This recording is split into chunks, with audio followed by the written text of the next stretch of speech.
Hello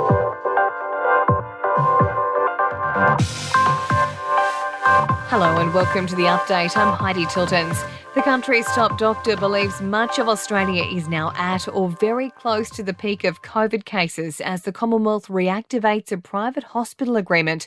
Up to 57,000 private nurses and more than 100,000 staff will be seconded into the public system and aged care facilities to help manage pressure as the number of Omicron cases surges. Chief Medical Officer Professor Paul Kylie says there have been more than 1 million cases in Australia since the start of the year. This is the first time that the health system has come under pressure, really, to the extent that we're seeing in the last week or two.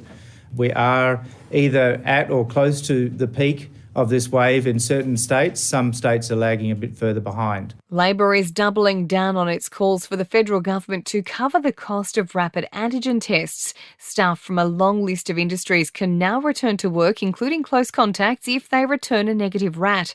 Opposition leader Anthony Albanese says the government needs to step in because many businesses can't afford the extra cost. Rapid antigen tests should be available to businesses in order to keep those businesses going. The cost of workers being unable to work is a cost to the economy. And Josh Frydenberg and the government seem oblivious to this. Australia's High Commissioner to Tonga has met its PM to discuss the impacts of a major volcanic eruption. Saturday's event has left a thick layer of ash covering the tiny Pacific nation, and its only undersea communications cable has been severed. A list of specific requests for assistance will soon be provided to the federal government. Briefly, dozens of convicted terrorists could soon be monitored through a new national register after they're released from jail. The top 10 richest men in the world have doubled their wealth since the start of the pandemic. An Oxfam report revealing a billionaire has been created almost every day since March 2020.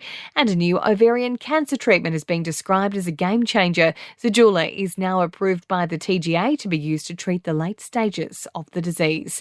In sport, Australian Jordan Thompson has gone down in his first round match at the Australian Open. He took American Steve Johnson to a deciding fifth set but lost the final set 6-3. Local hopes Sam Stosur and Chris O'Connell have both advanced to round 2.